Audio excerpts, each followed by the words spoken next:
Welcome to Onivia Highlights. These are the best highlights from the LPL 2025 Split 2. An aggressive move by JDG as they do hit level 2 first here in the bottom lane. And interested to see if any early ganks do happen. Kanavi is sort of maybe posturing for an early bot lane play. And here goes an early dredge line from Chris. Well, he used flash actually. Wait a minute. Kanavi just flashed over the Dragon Pit wall.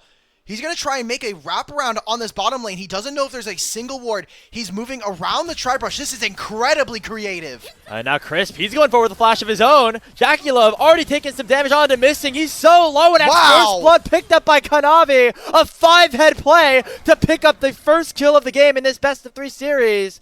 And now Pays is on the run as well. Another Comet Spear connects. They're waiting for Crisp's cooldowns to come back up. Shun is here underneath the turret as well. It will not be any more kills as they will be able to defend themselves underneath their tier 1, but Top Esports find the first blow. And will now lose all of this priority across the entirety of Summoner's Rift. So that was their timer to go for a play. They did not find a kill, only burning 2 Summoner spells down in the bottom lane. And so that does mean that Kanavi's able to pick up this first dragon of the game. And Shun is kind of forced on a pretty rough timer at this point. The Grubs are also up, but just trying to force all it back to lane and give Top Esports a numbers advantage around the Grubs, out of which they've already claimed 2. However, Shun is here, Pays on the way as well, and a teleport coming back in. It's going to be Scout joining the party, making it a 4v3, at least for the moment, in favor of JDG. Kanavi dashes in. Going to immediately try to find some damage onto Nico. Cream is still here, but he might just be a little bit too late. The Death Ray will make it a 1-for-1, and the Arcane Storm has already come out. Scout does not have his ultimate anymore. He has the flash to try to escape. Here comes that Grand Starfall, and Shun will go down as well. It's a 2-for-1 for Top Esports, and they can go right back to the Grubs. Yeah, they just made out like bandit. And the biggest winner being Kanavi here. And remember, this is him playing against his old team and doing pretty well so far. Here comes a response from JDG. They're going on to Cream with Scout and Missing. Nice to see use Pop Blossom. And of course, the rest of the damage from Scout will get them back on the board. 500 gold into Nico's hands. Here, Sun is going to the opposite side of the map. Pays, or Missing, just taking a recall. Maybe they try to set up a dive onto Scout. As soon as that dragon comes down, I mean, you have the Grand Starfall. Whoa. That's a visual. Thank you to our observers. Great vision toggle from them. As Chris, after he used that depth charge, he's suddenly in a world of trouble. As a teleport does come in, the Grand Starfall may be issued a bit prematurely for Kanavi. As Top Esports pick up the dragon on the feats of strength, but now could get collapsed upon by JD Gaming. Pays hovering in the mid lane. Shun is here as well, and it does look like more damage. Maybe the first turret going over. Top Esports have completely dominated this game, both in kills, objectives, and now even just the structures themselves. It's a great opener in this game. 15 minutes in, and they have themselves a pretty sizable gold lead. Navi's right here. All right, Allah's on his way. 369 will not be able to get to this fight in time. So there should be a numbers advantage for the time being. Cream is also cut away from his team. He really needs an escort. I feel like Top Esports playing a little too fast here. They need to back off, reconnect with the team. Cream's going to try to come in with the Arcane Storm. Shun does secure the Herald, but the Pop Blossom goes out from Missing, and already it is Scout that gets singled out and dies with his flash still on cooldown. Pays the flash of the wall. Shun does as well, and Top Esports get 1 kill in response, but the Herald is still in the hands of JDG. All right, what can JDG actually do with this? Because they haven't been able to really push onto any of these lanes. It'll have to be coming off of a massive team fight win, or maybe even the dragon spawning in 2.5 minutes time. Top Esports, though, getting that kill on a Scout, and more importantly for me, no flash or Shun on or Pays. That's absolutely insane. I think that is very, very good for them. And that means that they can be very aggressive in terms of going for an invade on this next spawn of the blue buff. 369 out of the bush, does land a 2-man decimating smash. That's a teleport has come in from Scout. He still has his flash. He still has the Between Worlds, and he's going to use it to try to chunk out Kanavi, who does get shut down. That's a kill going over to the Aurora, and now it is 369 just yeeting his way out of there as JDG do find a kill right back. And now are going to pop this Rift Herald in the mid lane. They find this, they find their angle, now they're going to be able to push on in. Everybody's recalling, they're using this as a timer to go back. I feel like this is a mistake coming in from JDG. Yes, they summoned the Herald, but it immediately died for. We saw this was a great start to the fight, even with JDG slowly starting to get some of these objectives, but they knew we needed to flash out of that, otherwise Cream is getting a lot of resets, and this Victor will be too far ahead.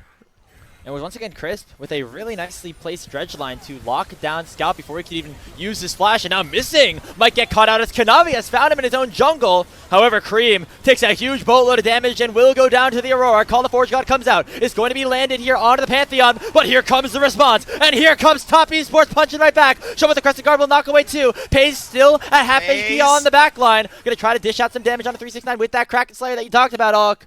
But it's not enough to take down this big, beefy Scion. And so it will just be a 2-for-1 in favor of JDG. Yeah, but look at who is still out on the map right now. Pays needs to be very careful. All right, 369 has the Unstoppable Onslaught ready. He just pushed in a wave, so JDG are missing out on waves. They have better access to mid as Top Esports. So JDG, they needed to pull the trigger. They need to wait a little bit. They have 5 seconds before Missing has the Pop Blossom and 5 before Allah with the Call of the Forge God. Just give yourself a little bit of time.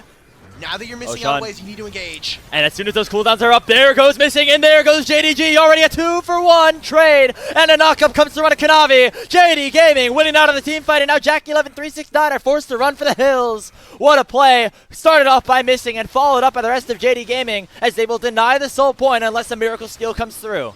All right, Jackie, let's see that arrow. Guma got benched for less. They're not going to get the dragon. They're going to stop this, JD Gaming. They're going to try and pull this one out. Mid prio being gained by Kaisa. Great team fight coming in from Jindong. Just having the wherewithal. Just let's play a little bit patiently. We can slow the game down here. Scout and Missing just doing so much damage into the back line. The amount of burst damage with the electrocute that he provides. We just lost Missing in that fight too. Like, nobody saw him with that Pop Blossom. And he just came in and provided a really nice initiation here for JD. Already 10 stacks here coming on through. So feeling confident that he's going to continue to be able to stack this up and give him a win more situation. Also, I'm looking at Jackie Love's items that we were going to expect from Top Esports, just as a whole. I mean, you're looking now, 2 items completed for Cream and Kanavi, and for 369. Your main carries are on defensive itemizations. We'll see if that means anything here. There's no spell shielded out for Jackie Love yet, and that means he can potentially get singled out. Missing with the Pop Blossom will only land onto 1. We're on the other side of the fight. It's Kanavi taking down Shun. Dash forward from Allah, but not able to find a knockup. Now 369 still very beefy up in this front line, and he will be able to provide enough space to take Allah down. All right. The entirety of JDG just feels a very much split right there. Not everybody can bounce back in this game, maybe later on. But a big win there for Top Esports overall. Remember, the gold is even now. 2,500 back in their favor, plus that Thornbound Otacon. That's going to provide even more experience, even more of those Spirit Petals, and of course, that extra effect on takedowns. Varus, this feels impossible for JDG, and they need to be very creative with how they get into fights.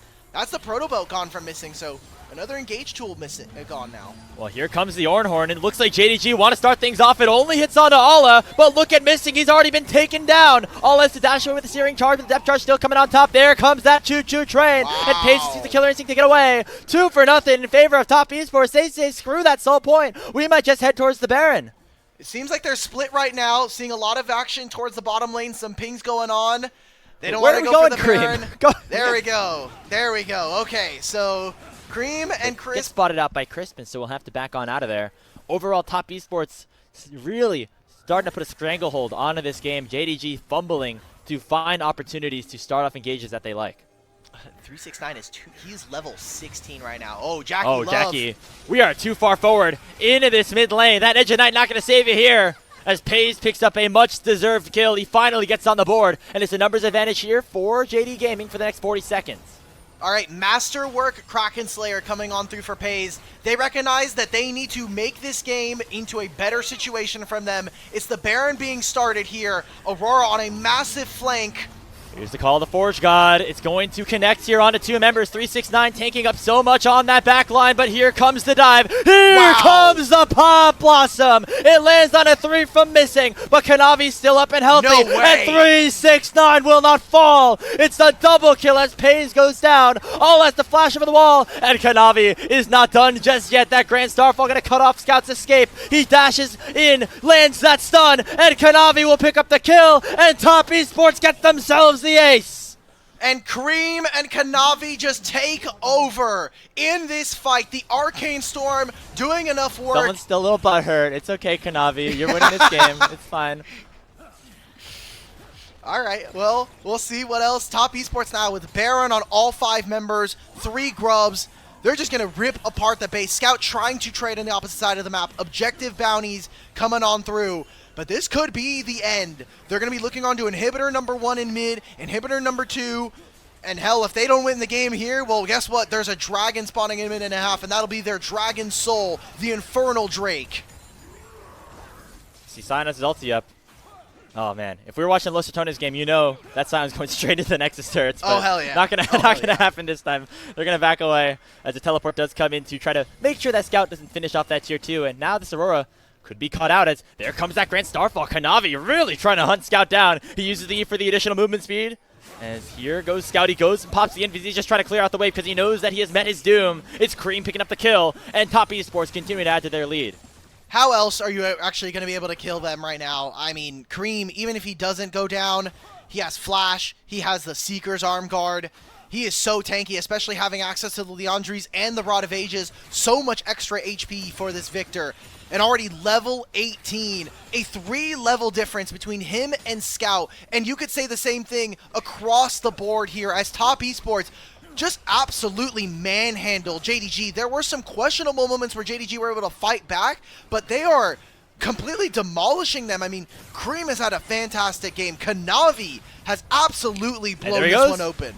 Right over the wall with the Blast Cone, immediately trying to start the engage. Pays in some trouble, already chunked down to half HP. Still has both the Summoner spells up though. The depth charge goes in on a missing. They don't have enough damage to burst the Nico down from 2 screens away, so instead they will take the 3rd inhibitor of the game and send their pings towards that Infernal Soul, but maybe they don't even need it. They can just try to end the game right here as Alla steps too far forward and is taken down. Scout on the back line, does not have his ultimate just yet. Pays once again to head back to the fountain, but he might not be able to get back in time. The pop loss from missing, only doing a little bit of crowd control. Pays dashing in. It's the last ditch effort for JDG, but it will not be enough. A fully charged Q from 369 will seal game number 1 as Top Esports come out with a guns a-blazing in game number 1. 32 minutes, and it felt like for all 32 of it, it was Top Esports. Get it to work. They have got a really nice composition. Yeah, but I'm so worried about this. Like, you have a short-range bottom lane that really wants to skirmish. Maybe we get some BLG from 2023, 2024. Not fatal, but a crucial summoner spell is down, as now Kanavi's going to look for a response in the bottom lane. Okay, missing and Pays. Can you survive? That's 1 spear missing. Wave doesn't crash. Kanavi takes a turret shot. I think this is risky. I think this is really hard for them to pull off. Yeah, turret is starting to really heat up. They are poking them out. They're going slowly but surely. Finally missing. Does pop the heal. But the spears are starting to rain in here for Pays. Oh, the mantra Q from downtown. It's pure from Crisp, and that's first blood to Top Esports. They could look for more onto Pays. The redive is inevitable. The tether lands onto the Callista. In goes Kanavi. The tower is heating up. Will this be Pays out playing? He's able to find the first kill, but will be shut down by the Mystic Shot of Jackie. Okay, perfectly fine, though. I think that being able to trade 2 for 1, great for Top Esports. And that should mean they're able to pick up this first dragon as well. Still waiting here on Shun to really come online. He's just 1 stack in. And you can see these picks are very popular for our jungler. Shout out to Kelsey on the... What Missing and Pays are really going to be able to do, because when you have 2 grubs, when you have this Azir, I think a big portion of your game plan has to be, how can we get gold onto this Azir, get him set up. Okay, this could be what JDG were looking for. The Fates Call finds the bottom lane of Top Esports. Chris flashes away, but it's not enough. The Ren will take him down. And so JD Gaming getting another kill into their star 80 carry. All right, they're going to get a little bit of time alone. This is also going to be JDG now setting up in the top side, giving Scout the freedom and the knowledge of... And with turret plates falling, I think a big portion of their game is making sure that they can kind of hit these item breakpoints at appropriate timers so they can contest Top Esports. Oh, Tris gets hit up by that handshake, and Sean going to jump over the wall. This is the opportunity that JDG might want right before that Rift Herald spawns. Crisp still getting singled out, and the Feats of Warfare going to be secured by JD Gaming. Kanavi dashes in, but the land's respite buying so much time. Jackie left to shift back over into his red buff. Are going to look to push on over. They're going to instead trade for the Dragon here. All of this is happening. Top Esports going to go for the first turret of the game, grab that for themselves. 369. Don't think he's under too much duress here, but I mean, Shun's coming. Yeah, he's just trying to build up Fury to try to clear out that minion wave. We'll have to flash out as Alla uses the ulti on him to send him backwards. And now Crisp is here, but JDG want to continue this play. Cream could potentially join this fight soon, but he doesn't have that teleport available. I thought it was coming off a cooldown, but it is not, and so it will be JD Gaming getting that dragon and getting the bot lane tier 1 turret. While Kanavi, maybe even going for more here with Crisp. This is in enemy territory. Yone teleported to the bottom lane wave. Barely isn't able to clip missing there. Very close. You even see that 369, because they want to continue to play for this bottom lane and more of these camps, and maybe even going for this turret here. Let's take the tower. That's going to be the Raptors going over to 369. Another mark denied. Well, let's see what they can do in Ala in a 3v1 situation. He dashes away. Will be very tanky until he uses that ulti, which he doesn't feel comfortable using just yet. Pathmaker out, and Cream just uses the Fate Seal to escape once Pays arrives. So top Esports got this Nidalee. Hasn't even recalled yet. He's been sitting on Leandri's Sword Pen boots for like 8+ minutes now. Kanavi's going to get a hell of a lot of damage done to him with the Mounting Dread. JDG saying, okay, that's enough. You've taken enough of the base, enough of the map. We're playing fast and loose in this game. Missing, just left out to dry. Chris flashes forward. The shielding is not enough. And 369 picks up the kill after utilizing his teleport. So JDG going for these invades, but just coming back to bite them at the end of the day. Yeah, we saw this from Top Esports. The way that Top Esports are using their waves and using their champions is, hey, it's cool that we can steal camps, but really we are here to make sure that we can take down structures. And the same thing happened here for JDG, but instead Missing ends up being a little too far forward. It is a turret going over to Azir. Azir has now finished 2 items, so Scout on this champion needs to be able to show up and show out big for this team. Like if Top Esports lose, if they give the shutdown, we talked about it earlier, this game could instantly swing and be very snowball reliant for both of these teams.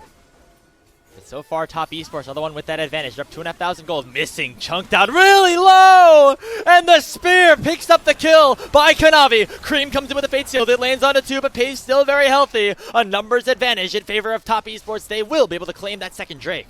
Jackie Love just arcane shifts forward, puts all that damage into Missing, and unfortunately Missing now being a large problem for JDG, constantly going down as this Renata. There was Fate's call, maybe not expecting him to immediately get bursted out by that huge spear, and they're going to take Dragon. They're going to start up Otacon immediately here for Top Esports. Very weak right now. They have 2 grubs, and with Kalista and Azir, Jesus Christ, that Nidalee spear just nuked Scout's HP. Yeah, it was able to allow for JDG to get that tier 1 turret, but not much more after that. Next thing to fight over on the map, that dragon spawning in a minute's time. It would be Top Esports to claim the Infernal Soul Point if it goes their way. JDG want to put a stop to that, even up that count, get a little bit of that extra adaptive force themselves. But Crisp and the rest of Top Esports, that poke composition now starting to come into fruition. The tether's going to land on a Missing. He has to pop up Mikhail's Blessing and will dodge away from that next spear as well. They're playing dodgeball right now in their own side of the rift. And they're going to go for Baron. The tier 2. Now, teleport has been issued from Cream, and with the health bars chunked so low, Top Esports can and will start this up. All right, how is Shun going to be able to survive? He's at half right now. They need this dragon for this to be even semi-worth it, for them to go and be really hurt off of that timer. And that's the power of that poke composition. You chunk out the members of JDG, you go right to a neutral objective. What a fantastic game. So far, TES are playing like a team possessed here. Clean movements. It feels like they are so locked in as to what they need to be able to accomplish. Okay, Death 369 walks forward. It's set up onto the Croc. He's chunked down to 40% HP. Oh, Cream does not hit anybody as Shun flashes away. Here comes the Emperor's Divide. Scout looking to find the kill onto his opposing mid laner, and it will be a shutdown picked up by Ala. Hostile takeover is slowing Kanavi down. He has no flash and he has no life. It's a double kill for the Cassante. And JD Gaming find the fight that they need and will pick up their second dragon of the game. It took them almost half an hour in game time, but finally we see JDG get a team fight on their terms, and it goes. And now a collapse could be imminent onto Cream, who's very out of position right now in this bottom lane. Shun trying to cut him off. The True Shot Barrage will come out of Fate Sealed, plus the flash will save Cream's life, but those are 2 crucial cooldowns that are now down for this dragon that is spawning in 25 seconds. Ooh, teleport. They're going to make a long play onto 369, and that could prevent JDG from having this Baron taken by Top Esports. Dominus Pop, 369 has a lot of work to do, but he finds a lot of damage on to Scout immediately. Scarrick Shield going to save his life for now. He flashes over, he blast cones out. And that means that 369 is out scot-free, and the rest of Top Esports are corralling around him. Instead of going for that dragon, they're looking for a read lead on the play and potentially a pull of the Baron. I mean, Scout still has teleport. They're going to be able to go back into this play, and JDG right now are having access into mid. They're getting pulled around the map right now, trying to find this pick onto Allah. Now he's the one singled out. The Uno reverse card right back in onto the Cassante. Jackie Love with a Mystic Shot picks up the kill, and it's a numbers advantage for Top Esports for the next 50 seconds. 4v5 on the map. Top Esports going to start up this Baron, and there's not much that JDG can do about it. JDG, they're going to go to the Dragon. They're going to put themselves on soul point with this. Another Infernal Dragon coming on through. 369 invests the teleport. This game only gets tighter and tighter between the two teams here. JDG sitting in 4th. Top Esports are #1 team here in the LPL. And it just feels like it is a game of inches here between these two. A small win here, getting the summoner spells out from the enemy top laner, finding Allah on this Cassante. How much more can Top Esports get? This is the second Baron that they've now gotten here in this game. And they're finally going to be able to break open another Tier 2. And we talked about it at the top of the show, but JDG have the most matches left to play here in the league. They got a gauntlet ahead of them. They don't want to start things off with a 2-0 loss to Top Esports, a team they already lost to in the first round robin. They have the most to gain, the most to lose, as Shun going for broke, potentially jumping over the wall to land some damage onto Kanavi, but he's able to escape right back on out. And the question becomes, what can Top Esports do? It doesn't feel like it right now, because there's not much that Top can do with their Baron buff, right? They haven't been able to crack open a Tier 3, and now Crisp is forced to flash away as Shun is posturing very aggressively. He's chunked out enough HP, but still has a Lamb's Respite and his flash, so will be able to get out with his life. There's nothing much to fight for, so JDG can be very comfortable with just forcing that Summoner spell and backing on right back. Oh my god, that is such a huge win there, though. I mean, just pushing Shun out of the bottom lane. Out of this bottom side jungle. They're going to try to push in mid. Honestly, TS, I think you need to take control of the mid waves. I know that you've been trying to play really fast on at least one side of the map. 369. We send the Renekton right over the wall. The hostile takeover going to slow him down as well. Eclipse onto Crisp. Here's the Emperor's Divide. Oh my god! Shield is big from Cream. It lands on a 4. Lands Respite, buying a lot of time. Who's going to come out on top in this one? Guardian Angel already popped from Paze. Jackie oh my god, Jackie! Jackie Love's trying to pop off once again. And in the moment that matters most, it is the star franchise AD carry for Top Esports to win themselves the fight. Only All is alive. They have a wave in mid lane, and Top Esports going to try to close out this series 2-0. They got another mid wave coming on through. Jackie Love finally comes alive with this Ezreal. They've got Baron now. It's gone. There's no Baron buff available. Alla needs to make a lifetime save. He's going for the minion wave. He's not going to be able to find it. Those minions going to be all nice and healthy. The ace is picked up for Kanavi as he sweeps his former team in the LPL Split 2 regular season. It's Jackie Love on the Ezreal to win them at the end as Top Esports go to 12-2 with a dominant sweep over JD Gaming. Yet